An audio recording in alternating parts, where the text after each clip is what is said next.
My talk today is about motivation and aspirations. And to distinguish between the two, motivation is what is behind the reason for why we engage in our various actions of body, speech, and mind. And aspirations is more of a long-term sort of thing, rather than a particular action being motivated by a particular reason. That aspirations is this is the direction that I want to go in throughout all my lives. And what our motivations are, or what is motivating us, it depends on where we are on the path. That there are three paths in Tibetan Buddhism: the foundational level, the Mahayana, and then the Vajrayana. And on the foundational level, that is the term Gyalwang Karmapa prefers as opposed to Hinayana. That on the foundational level, we go for refuge to the three jewels to reduce our suffering. And it's primarily this life. That the primary focus is on ourselves and this life, and the emphasis is to work with our afflictive states of mind, or our kleshas.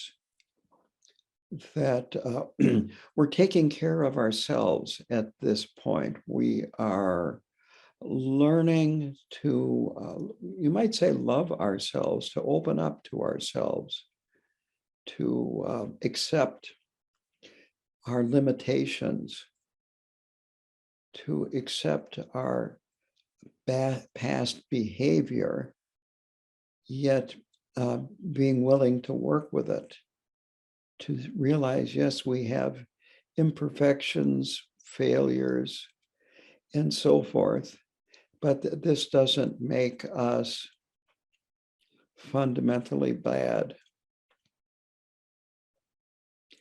That it is not being afraid of seeing this, not denying it, opening up to it, but then going beyond that and realizing that what you are is much more than that. You are not the worst thing that you've ever done, and you're not the best thing that you've ever done. That who we are transcends all of that. And on the foundational level, then external discipline is very important. But very simply, what that means is that if we can't take care of ourselves, we really can't take care of other people, which is where the Mahayana path leads us. So the very basic practice of the foundational level is meditation to calm our minds. And so our motivation at this level is going to be primarily focused on working with ourselves, calming our mind, and opening up.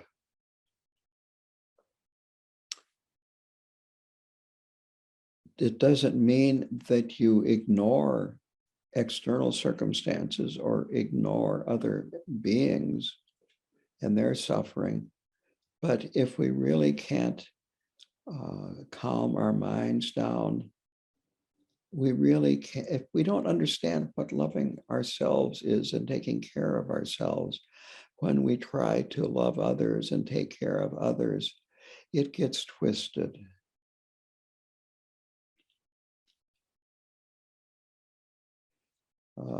Tralag Rinpoche said something like this, that If we can't love ourselves, then we go around looking for drops of love that other people leave behind, trying to soak them up.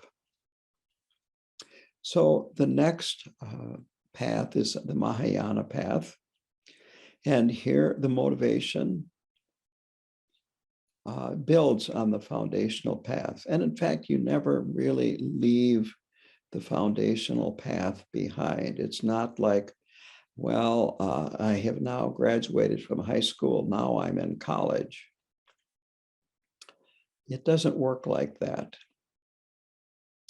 So you do not leave the foundational path behind, but you add to it when your mind becomes calmer and your mind becomes more spacious.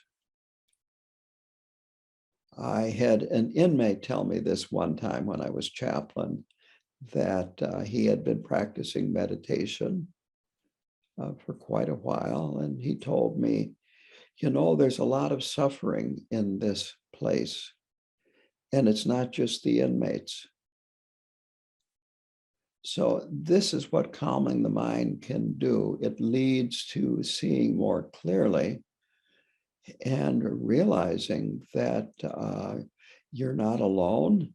You're not the only one that is suffering, and that there are many beings that are suffering more than you are. So here the motivation becomes that you are willing to work with all sentient beings. We have that aspiration. Maybe at this point, we're only willing to work with a small number of sentient beings, but we're definitely willing to work with others and try to make their lives more comfortable, even if it is just giving another person a smile or a comforting gesture or a comforting word. Now, in order to do this, we need this strong foundation of working with ourselves, working with our style of confusion, working with our neurosis.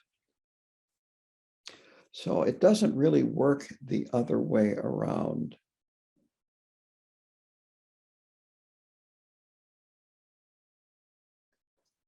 For instance, an incorrect approach would be, I need to have compassion for others, and I will work on that. And when I get to a high level, it will be easier for me to clean up my own mess,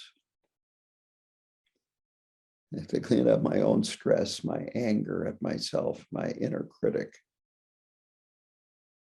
So this is a very important point, that we always need to be aware of where our mind is at.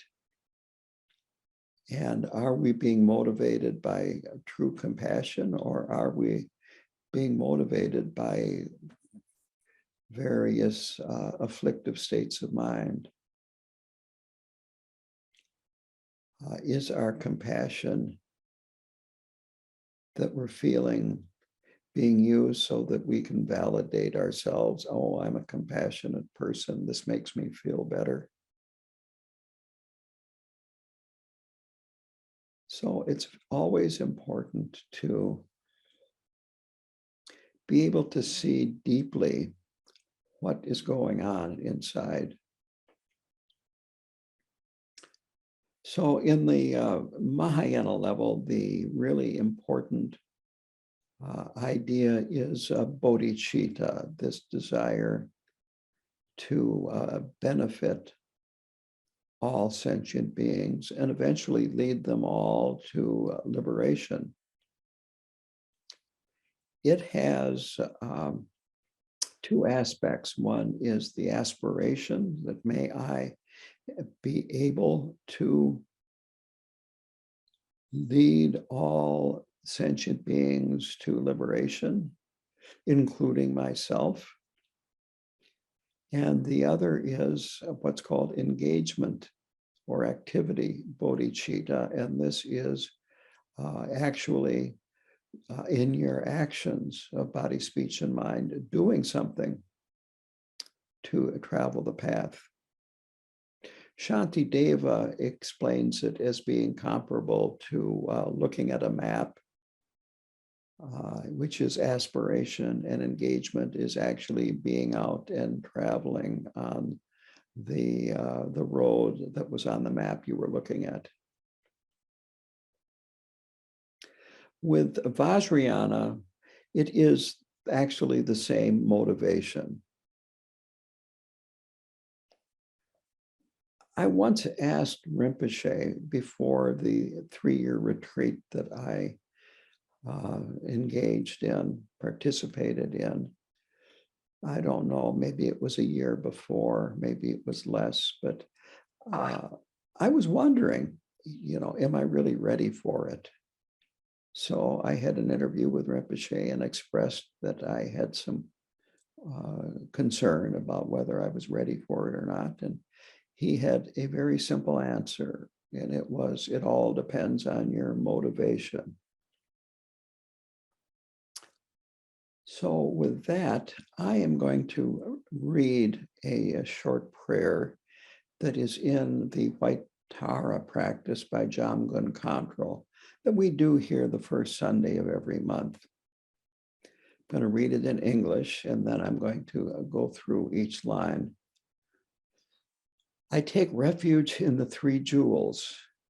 I confess each and every harmful and unvirtuous action. I rejoice in the virtue of all beings. I hold the Buddhas and Bodhisattvas always in my mind. I take refuge in the Buddhas, the Dharma, and the Sangha until I reach enlightenment. I give rise to bodhicitta in order to accomplish the benefit of myself and others. Having given rise to the mind of great perfect enlightenment, I will care for all sentient beings. I will engage in the supreme and delightful conduct of awakening. May I accomplish Buddhahood for the benefit of all beings. So to explain this one line at a time, the first part here is the foundational path, refuge.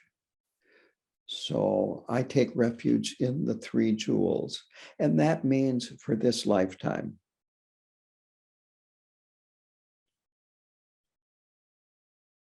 And we're taking refuge in the 3 jewels, the Buddha and the Dharma and the Sangha, for protection from the suffering of this world, our own protection.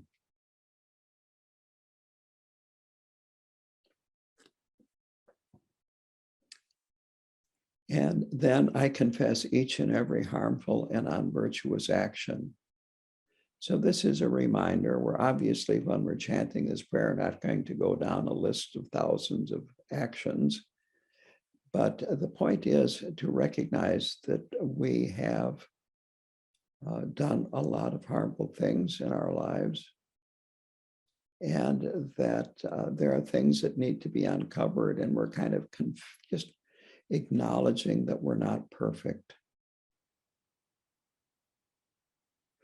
The third one is I rejoice in the virtue of all beings, and this is a remedy for jealousy and envy. Instead of having either of those emotions, to rejoice, be happy with how much virtue beings have done.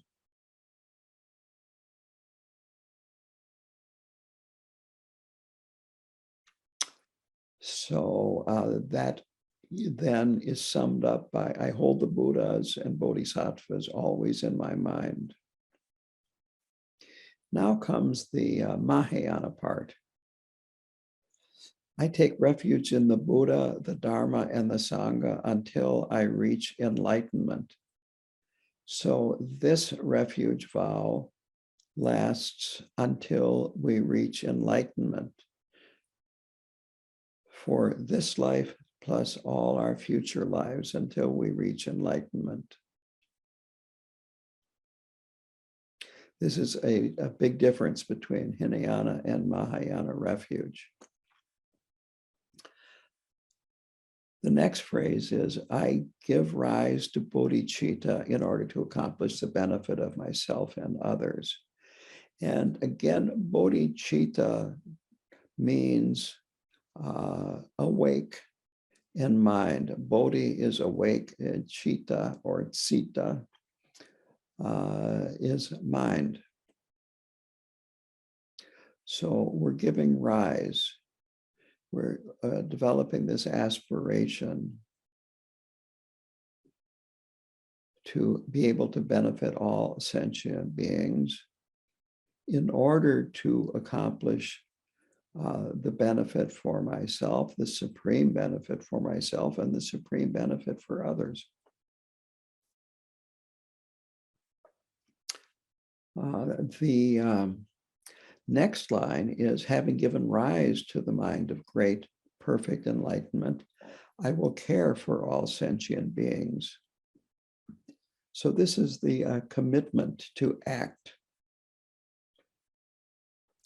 The first here is the aspiration. I give rise to bodhicitta. And here it is, having given rise to bodhicitta, I will do something. I will care for all sentient beings. And of course, we can't do that at the level that we are at. But again, there is this aspiration to go in that direction, little by little, step by step. It's not an all or nothing sort of situation. The next is, I will engage in the supreme and delightful conduct of awakening. So it is supreme because the conduct of awakening, there's nothing higher than it. It leads you directly to Buddhahood. And this idea of delightful, that's where diligence comes in. As you travel the path, diligence is one of the 6 perfections. And you could define it as a delightful exertion, that you experience delight in what you are doing. And you find that it's not a problem to exert yourself to work for the benefit of others. And then finally, may I accomplish Buddhahood for the benefit of all beings. It is this aspiration that we attain Buddhahood for the benefit of all beings. And in parenthesis is my own. We're not doing this just for my own benefit. We are doing this for the benefit of all beings unconditionally, without bias towards certain beings and aversion towards other beings. So that's I think this is a very important prayer, and it gets right to the heart of the matter, the Hinayana and the Mahayana motivation, and then the aspiration.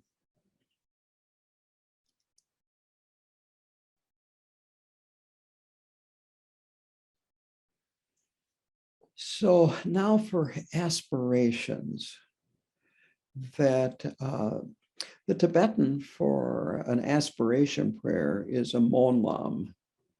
Sometimes they're called wishing prayers. And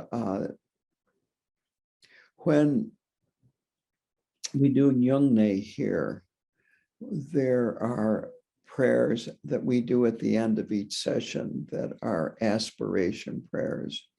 So we do the aspiration prayer from the Bodhisattva's way of life, the king of aspiration prayers, the aspiration prayer of Mahamudra, and the aspiration prayer of Maitreya. And in them, we, you could say, wish or aspire to engaging in the actions of great bodhisattvas and so forth.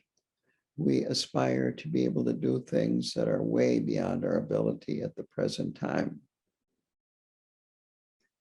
But what this does is it points our mind in the right direction. I compare it to, let's say, an athlete. If you never aspire to be an Olympic swimmer, you'll never become an Olympic swimmer. It won't happen. But if you aspire to be an Olympic swimmer and then do the training that's necessary, you might become an Olympic swimmer. So these aspirations are like that they point our mind towards accomplishing complete Buddhahood.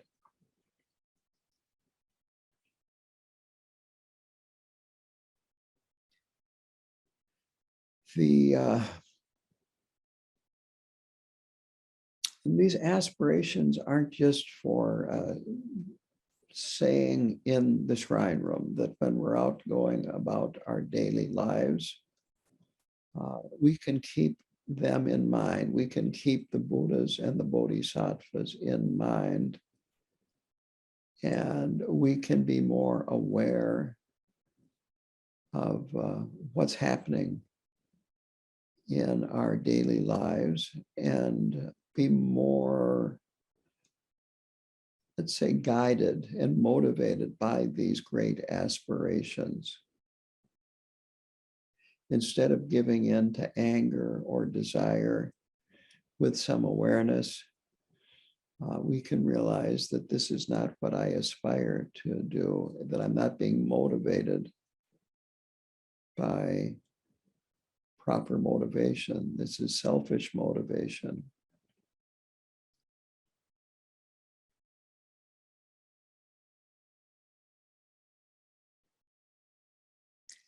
That with the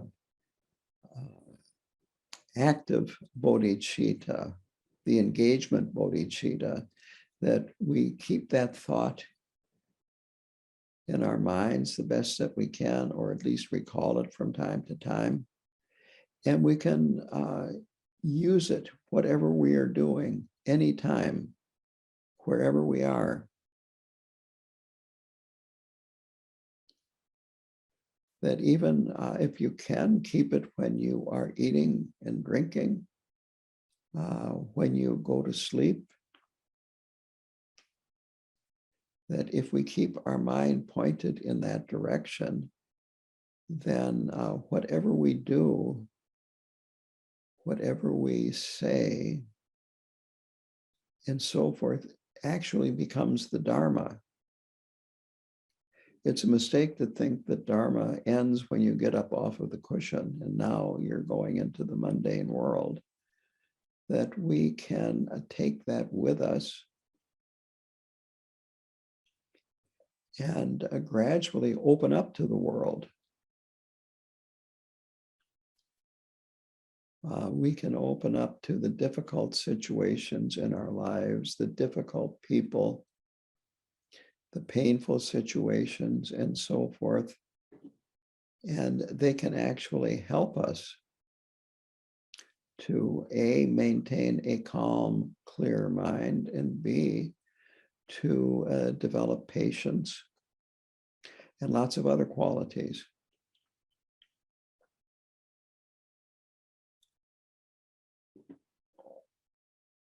So anything we do throughout our daily life can be seen through this bodhicitta, this engagement bodhicitta, and keep in mind the motivation that you are benefiting beings. That is what you are wanting to be motivated by. And again, it's important that not everybody is ready for this stage of the path. So part of all of this is knowing yourself and getting to know yourself well enough so you know, am I at the Hinayana or the foundational level, or am I on the Mahayana level? And there's nothing wrong with being on the foundational level, but have the aspiration to work up to the Mahayana level.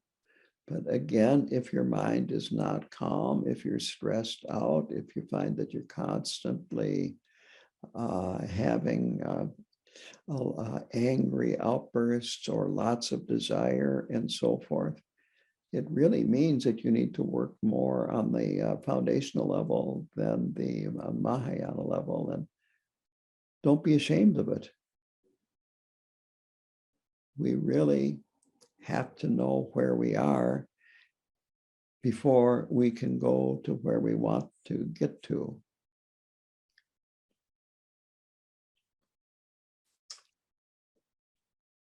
So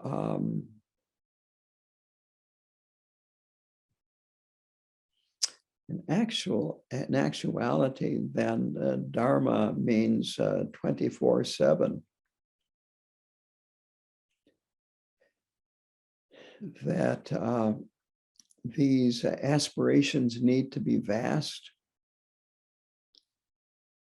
and that we should, even though we have very vast aspirations, take small steps at first to realize our limitations, and don't extend ourselves to the point where we have regret at having extended ourselves so far. For instance,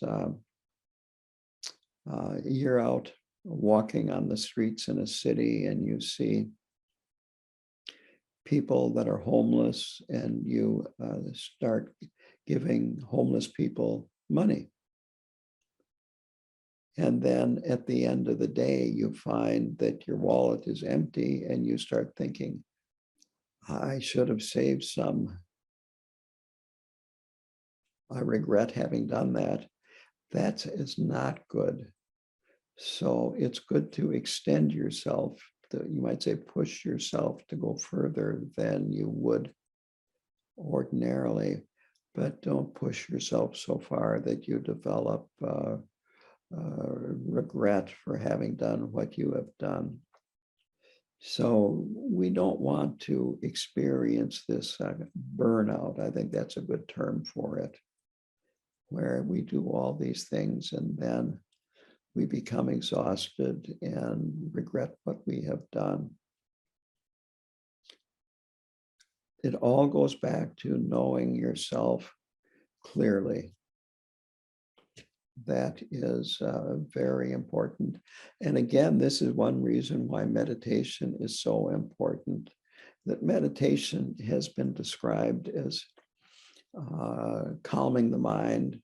And the analogy is a jar of muddy water. And if you have a jar with the top screwed on it, clear, and it's full of muddy water, as long as you keep shaking the jar, it's muddy water and it's opaque.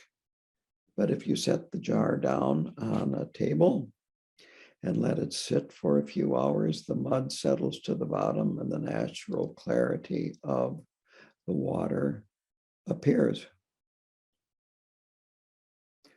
So if we have a clear mind, then it's much easier to have a clear idea of our motivation and a clear idea of what direction to go in. Opening up. That if we are not opened up to really who we are in the situation and to the other person, we're in a box, and in a box there are very few possibilities. We just resort to the same old habitual patterns that we have developed over time. And they're not a result of clarity, they're just a result of habit, habituation. We need to go beyond our habits, go in new directions, open up and see things from a wider perspective. The question is that she had always heard that we keep the bodhisattvas in our hearts, and you're talking about keeping them in our mind.